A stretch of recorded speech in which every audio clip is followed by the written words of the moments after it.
दोस्तों, पावरशेल के सेशन में आपका स्वागत है। मैं हूं यशपाल पुंडीर और आज हम बात करने वाले हैं वेरिएबल्स के बारे में। हम वेरिएबल्स क्रिएट कैसे करते हैं, वेरिएबल्स होते क्या हैं, वेरिएबल्स की वैल्यूज़ कैसे रिट्रीव करेंगे, और अगर कोई मॉडिफिकेशन करना है किसी वेरिएबल में तो कैसे करेंगे। तो ये सारी चीज़ें आज मैं आपको बताने वाला हूँ। तो चलिए सबसे पहले चलते हैं एक सर्वर मशीन पर। यहाँ मैं पावरशेल स्टार्ट कर रहा हूँ।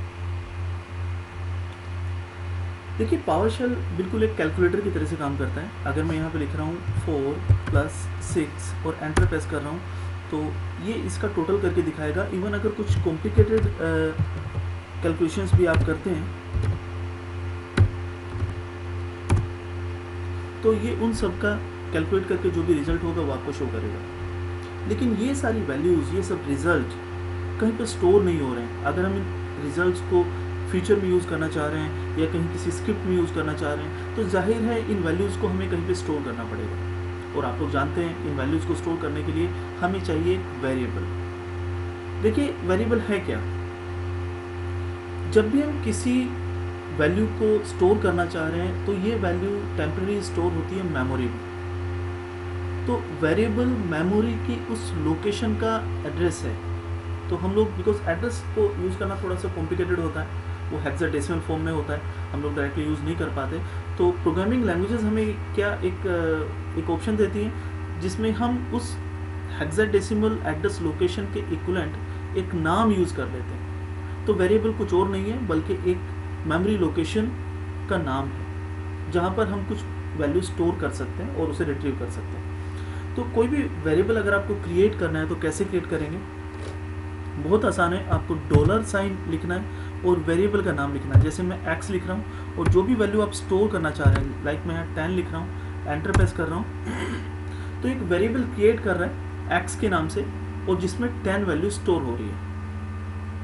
मैं देखना चाह रहा हूँ इसमें वाकई 10 स्टोर हुआ है, क्या वाकई वेरिएबल क्रिएट हुआ है। तो जब भी मुझे इस वैल्यू को रिट्रीव करना होगा तो मुझे सिर्फ इतना लिखना है $x और एंटर प्रेस कर देना है।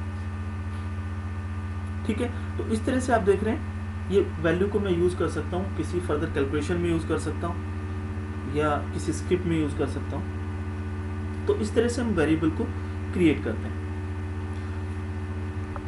वेरिएबल को क्रिएट करने का एक दूसरा तरीका भी है। जैसे मैं लिख रहा हूँ न्यू वेरिएबल, वेरिएबल का नाम जो भी आप लिखना चाह रहे हैं, लाइक इस बार मैं y लिख रहा हूँ और वैल्यू 30 स्टोर कर रहा हूँ।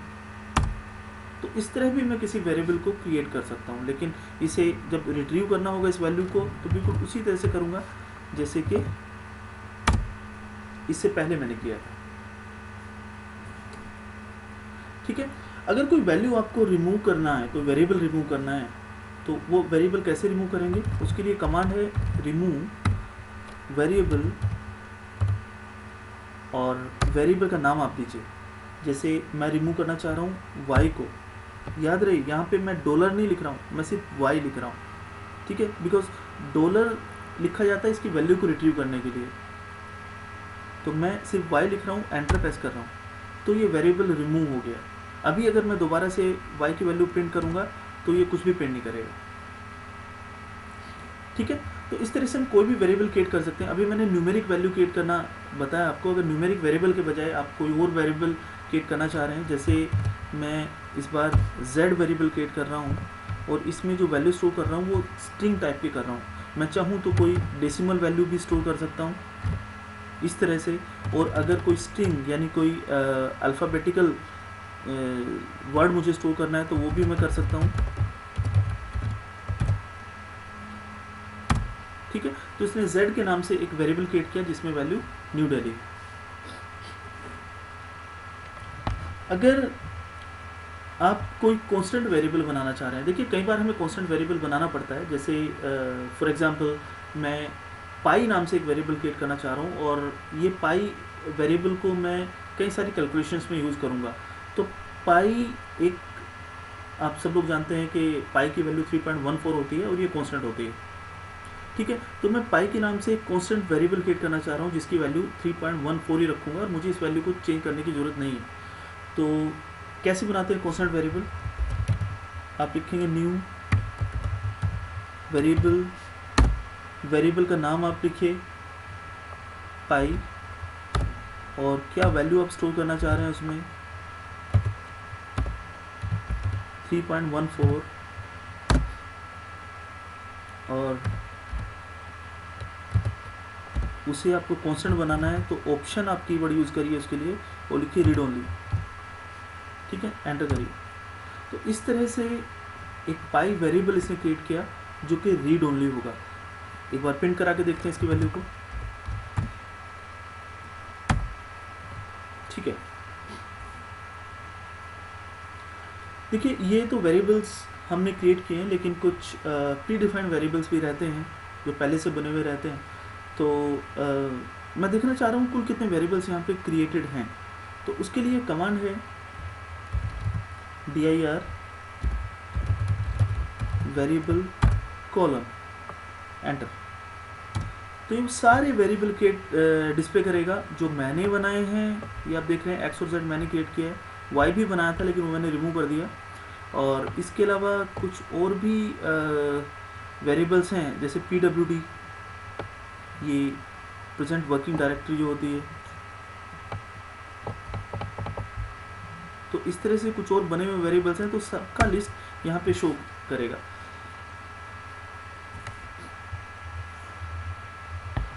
अभी हम बात करते हैं एक बहुत इंपॉर्टेंट टाइप के वेरिएबल की, जिसे बोलते हैं एनवायरनमेंट वेरिएबल।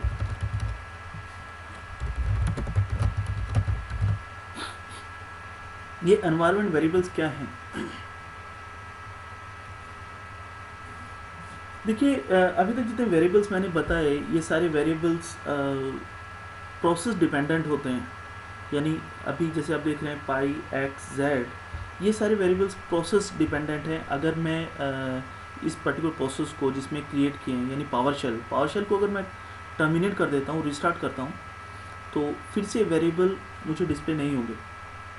ठीक है, तो लेकिन मैं इन वेरिएबल्स को अगर परमानेंट स्टोर करना चाह रहा हूँ, इनकी वैल्यूज़ को परमानेंट स्टोर करना चाह रहा हूँ, तो मुझे उसके लिए एनवायरनमेंट वेरिएबल्स क्रिएट करने पड़ेंगे।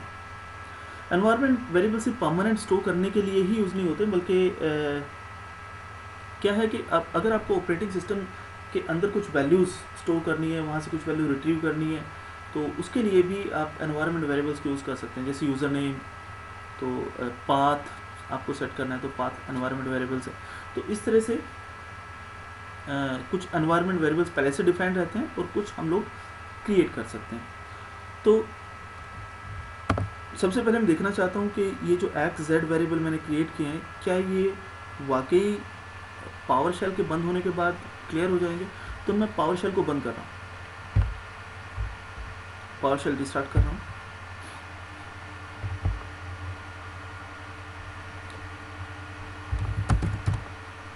अभी मैं उन सारे वेरिएबल्स को प्रिंट कराना चाह रहा हूँ जो मैंने अभी किए थे। आप देख रहे हैं इनमें कहीं पर भी एक्स जेड नहीं है, यानी वो क्लियर हो गए। आप पाई को देखेंगे तो वो भी क्लियर हो गया। तो मुझे इन वेरिएबल्स को परमानेंट करना है। उससे भी पहले मुझे देखना है कि एनवायरनमेंट वेरिएबल्स कैसे क्रिएट करते हैं। देखिए बहुत इजी है, आपको सिर्फ इतना लिखना है env देन कॉलन और वेरिएबल का नाम। जैसे मैं टेस्ट नाम से एक वेरिएबल बना रहा हूँ और इसमें क्या वैल्यू में स्टोर करना चाह रहा हूँ, 300 फॉर एग्जांपल। तो मैं एंटर प्रेस करूँगा तो ये क्या कर रहा है, टेस्ट नाम से एक एनवायरनमेंट वेरिएबल क्रिएट कर रहा है। मैं फिर से देखना चाह रहा हूँ कितने एनवायरनमेंट वेरिएबल बने हुए हैं। देखता हूँ टेस्ट उसमें शो करता है नहीं करता है। टेस्ट पहले से बना हुआ है, टेस्ट पहले से बना हुआ है। हालांकि तो मैं इस नाम से ना बना के कोई दूसरे नाम से क्रिएट करता हूँ, तो उसमें थोड़ा सा कुछ, अगर मैं डायरेक्ट इसमें चेंज करूँगा तो नहीं होगा, उसके कुछ रीजंस हैं, तो वो मैं आपको बाद में बताऊँगा। तो मैं टेस्ट नाम बना के इस बार या टेस्ट 2 के नाम से बना रहा हूँ, एंटर। ठीक है, तो फिर से मैं डिस्प्ले करता हूँ एनवायरनमेंट वेरिएबल्स को। तो यहाँ पे देखेंगे आप टेस्ट 2 के नाम से एक वेरिएबल क्रिएट हुआ जिसकी वैल्यू 300, ठीक है। तो मैं क्या करना चाह रहा हूँ, मैं देखना चाह रहा हूँ कि क्या पावरशेल बंद करने के बाद ये test2 एग्जिस्ट करेगा। मैंने पावरशेल बंद किया, रिस्टार्ट किया,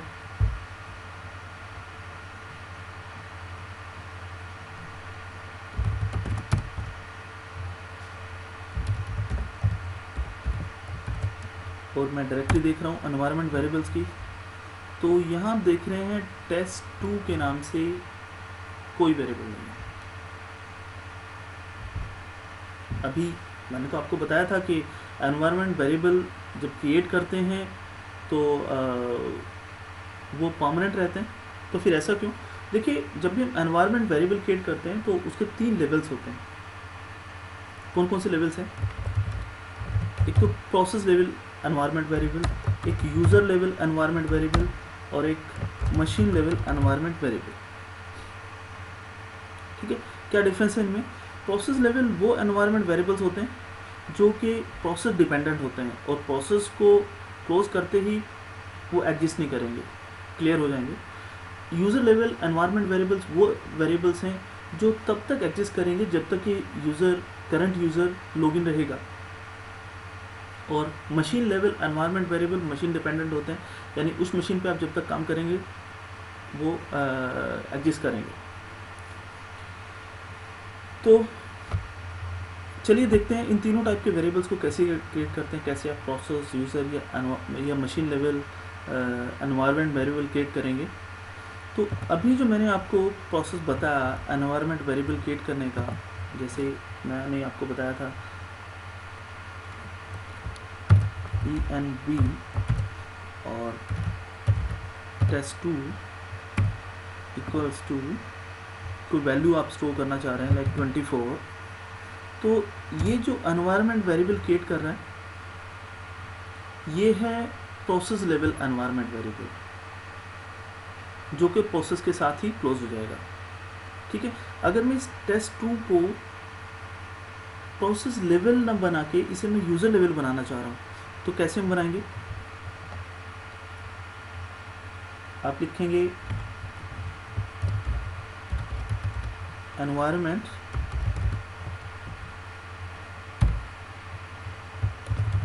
set environment variable, double colon लगाएंगे, सेट एनवायरनमेंट वेरिएबल। यहाँ पे आप लिखेंगे वेरिएबल का नाम जिसे आप जिसका लेवल आप चेंज करना चाह रहे हैं या जिसमें परमानेंट वैल्यू आप मॉडिफाई करना चाह रहे हैं। तो मैं test2 में करना चाह रहा हूँ। क्या वैल्यू आपको मॉडिफाई करनी है? मैं इसमें 400 मॉडिफाई करना चाहता हूँ। और किस लेवल का आप इसे बनाना चाह रहे हैं? यूज़र लेवल,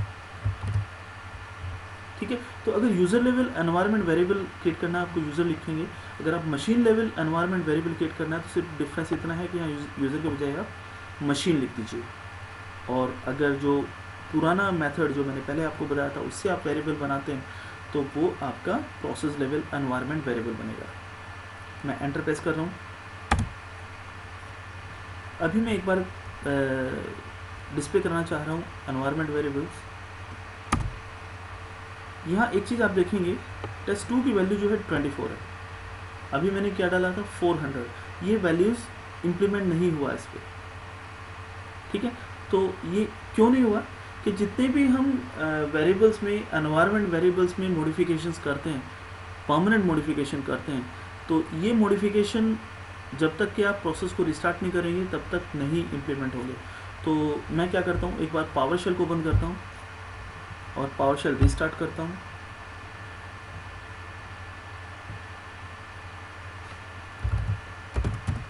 और अभी मैं कमांड दे रहा हूँ dir env।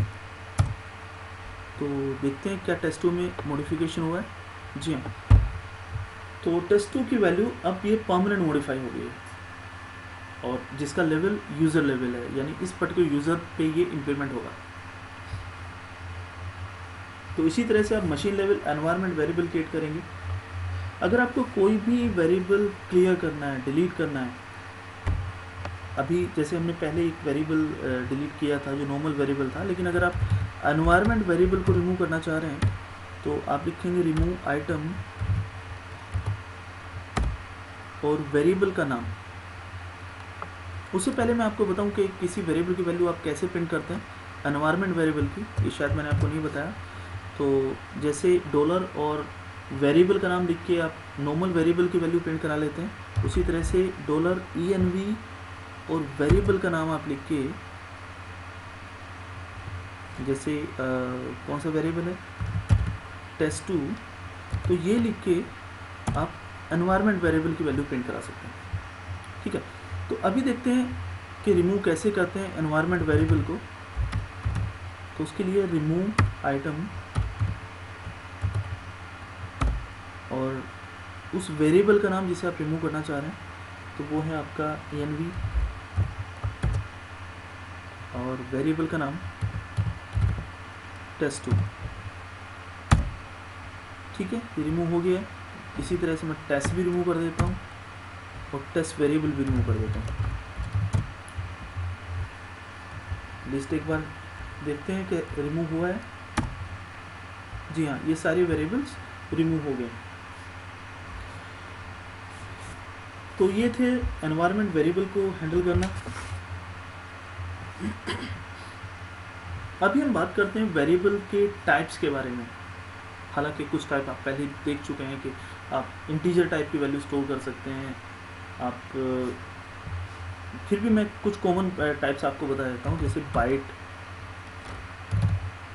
जिसमें बाइट टाइप की एक सिंगल बाइट आप स्टोर कर सकते हैं। आप इंटीजर वैल्यू स्टोर कर सकते हैं, उसमें आप इंटीजर आप जानते होंगे कंप्लीट नंबर होता है। आप डेसिमल वैल्यू स्टोर कर सकते हैं, आप फ्लोट या डबल वैल्यू स्टोर कर सकते हैं। इन दोनों में आप डेसिमल स्टोर कर सकते हैं, बस दोनों का जो लिमिट है वो उसमें डिफरेंस होता है। आप सिंगल कैरेक्टर स्टोर कर सकते हैं, आप ग्रुप ऑफ कैरेक्टर्स स्टोर कर सकते हैं स्ट्रिंग को यूज़ करके। ठीक है, आप XML टाइप का वेरिएबल क्रिएट कर सकते हैं, जिसमें XML डेटा आप स्टोर कर सकते हैं। ठीक है, तो इसके अलावा भी है जैसे हैश टेबल, एरे वगैरह, तो और भी कई सारे डेटा टाइप्स हैं, लेकिन ये कुछ कॉमन से। तो ये थे डेटा टाइप्स। इसी में मैं कुछ चीज़ आपको बताना चाह रहा हूँ। जैसे मैं एक वेरिएबल फिर से क्रिएट कर रहा हूँ, $x इक्वल्स टू कोई वैल्यू मैंने इसमें स्टोर किया 23।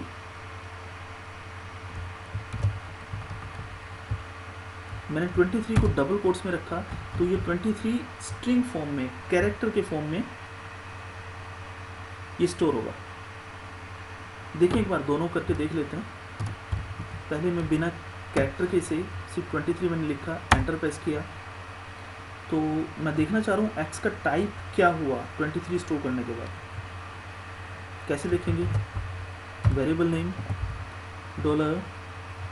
$get type $name, enter. तो ये बता रहा है कि ये इंटीजर टाइप का एक वेरिएबल क्रिएट हुआ है। ठीक है, तो मैं अगर इसके बजाय मैं यहाँ पर स्ट्रिंग में स्टोर करता इसमें वैल्यू, और फिर से same command get type name करता, जिससे कि वेरिएबल का टाइप बताता मुझे, तो अभी ये बता रहा है कि स्ट्रिंग टाइप की वैल्यू स्टोर हुई है। ठीक है, तो 23 को आप डबल कोट्स में लिखें या विदाउट कोट्स लिखें, उससे डेटा टाइप डिफरेंट होगा। अगर आप अभी जैसे देख रहे हैं x का जो टाइप है वो स्ट्रिंग है, अगर आप इसे मैं क्या कर रहा हूँ, इसे किसी दूसरे वेरिएबल में स्टोर कर रहा हूँ। जैसे मैंने लिखा यहाँ पे एज इक्वल्स टू $x। ठीक है, तो ये मैंने लिखा, और अभी मैं क्या कर रहा हूँ, इस $x को कन्वर्ट कर रहा हूँ मैं इंटीजर में। तो इंटीजर में कन्वर्ट करने के बाद मैं इसे एज में स्टोर कराना चाह रहा हूँ। ठीक है, तो एज का टाइप देखते हैं अभी क्या हुआ, बिकॉज एक्स का टाइप तो था स्ट्रिंग, और अगर मैं एज का टाइप देखूं तो ये आप देख रहे हैं ये इंटीजर है। तो इट मीन्स कि किसी भी वेरिएबल का टाइप आप इस तरह से चेंज कर सकते हैं। अगर डेटा टाइप उससे पहले आप स्क्वायर ब्रैकेट्स में लिख देते हैं तो उसका टाइप चेंज हो जाएगा, और उसे चाहे तो किसी दूसरे वेरिएबल में भी आप स्टोर कर सकते हैं।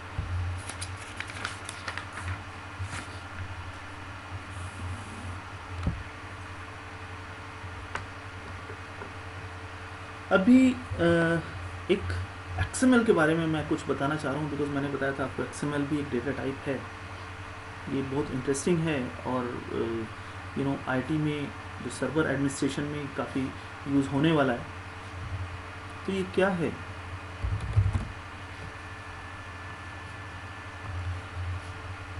चलिए मैं यहाँ पे लिख रहा हूँ,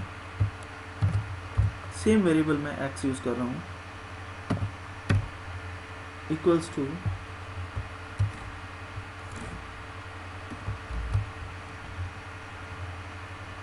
यहाँ पे मैंने लिखा सर्वर्स,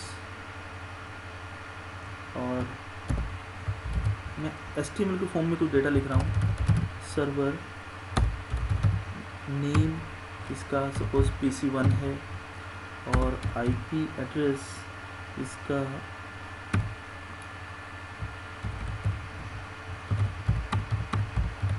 10.0.0.1 है।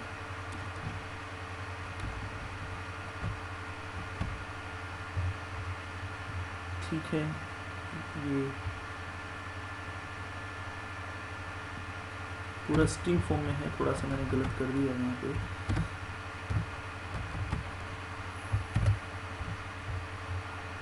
ठीक है, अभी एक दूसरा सर्वर है, उसका भी मैं डेटा लिख लेता हूँ। नेम उसका PC2 है, और IP उसका 10.0.0.2 है। ठीक है, इस तरह से हो सकता है कुछ और भी सर्वर मेरे पास हो, उन सब का डेटा मेरे पास लिखा हुआ हो, लेकिन मैं अभी सिर्फ 2 सर्वर का डेटा यहाँ पे लिख रहा हूँ।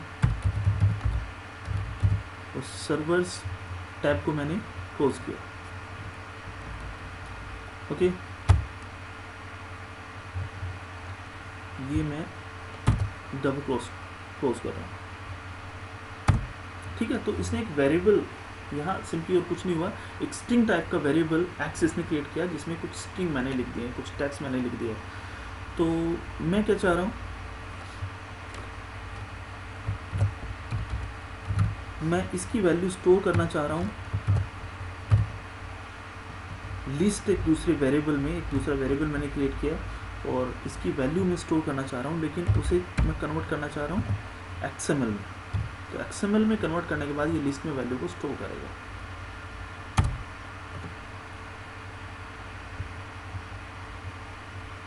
कुछ प्रॉब्लम है?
इसमें कुछ प्रॉब्लम बता रहा है, चलिए कोई बात नहीं, इसे मैं बाद में सॉर्ट आउट करूँगा। मे बी इसमें कुछ टाइम लगे, अभी नहीं फाइंड आउट कर पा रहा हूँ प्रॉब्लम क्या है।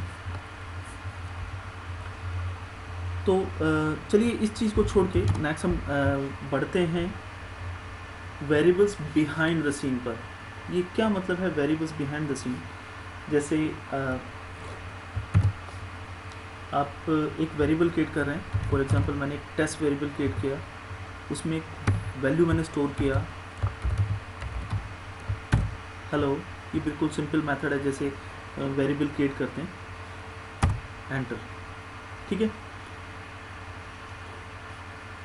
और इसकी वैल्यू आप जब चाहे प्रिंट करा सकते हैं। तो लेकिन मैं अभी इसके साथ क्या करने वाला हूँ, ये देखिए, मैं एक नया वेरिएबल क्रिएट कर रहा हूँ न्यू टेस्ट के नाम से, और उसमें मैं वैल्यू क्या स्टोर करना चाह रहा हूँ,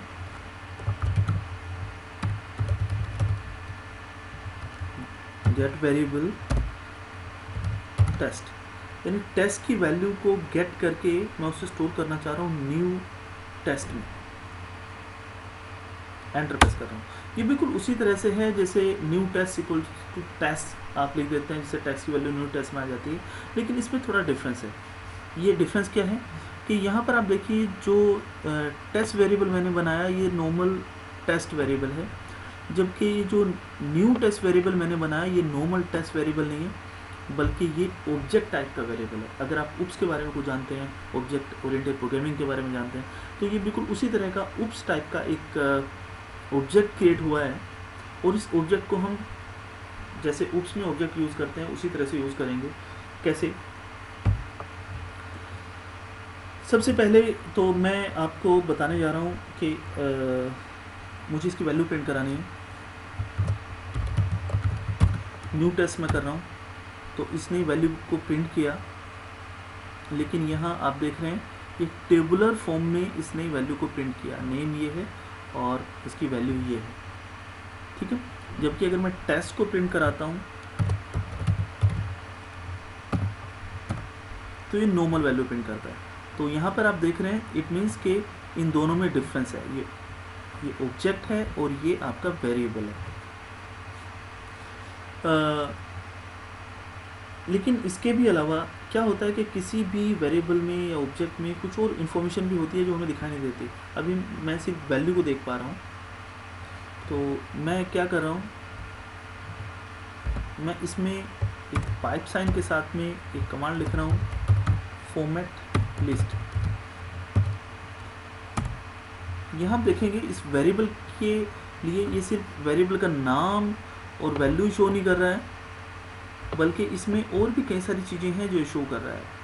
पाथ का क्या है, ड्राइव कौन सा है, वगैरह वगैरह, और भी कई सारी चीज़ें, ठीक है। तो इट मीन्स ये हुआ कि इसके और भी कई सारी डिटेल्स होती हैं वेरिएबल की, जिन्हें हम चाहें तो हैंडल कर सकते हैं, ठीक है। जैसे आप डिस्क्रिप्शन देख रहे हैं, इसके डिस्क्रिप्शन में कुछ भी नहीं है। मैं चाह रहा हूँ कि इसके डिस्क्रिप्शन को मैं यहाँ पे कोई वैल्यू स्टोर करूँ, जिससे मुझे पता चल सके कि वेरिएबल मैंने किस लिए क्रिएट किया था। तो कैसे करूँगा? New test dollar description, dot के साथ आप डिस्क्रिप्शन लिखेंगे, इक्वल, और जो भी वैल्यू आप देंगे यहाँ पे, this variable is created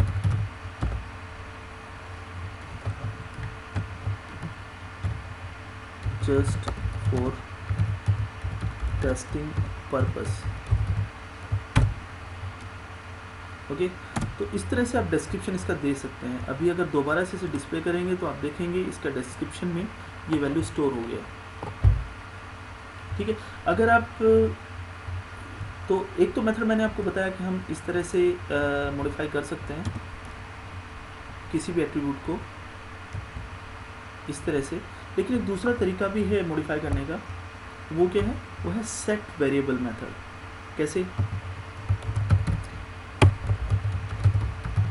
set variable, variable का नाम आप लिखिए, जैसे कौन से वेरिएबल को आप मॉडिफाई करना चाह रहे हैं, टेस्ट को, ठीक है। तो टेस्ट एक नॉर्मल वेरिएबल है, अगर उसका डिस्क्रिप्शन आपको चेंज करना है तो कैसे करेंगे? वो लिखेंगे सेट वेरिएबल से। अगर आपको न्यू टेस्ट का डिस्क्रिप्शन चेंज करना है तो वो चेंज करेंगे डॉट लगा के, न्यू टेस्ट डॉट डिस्क्रिप्शन, ठीक है, यहाँ पर मैं यूज़ कर रहा हूँ सेट वेरिएबल डिस्क्रिप्शन, और जो भी डिस्क्रिप्शन आप देना चाह रहे हैं, टेस्टिंग वेरिएबल। ठीक है, तो एक बार इसे देख लेते हैं। न्यू टेस्ट को तो हमने देखा ही, टेस्ट को देख लेते हैं, इसके डिस्क्रिप्शन को। इसने शो नहीं किया बिकॉज ये नॉर्मल वेरिएबल है अभी।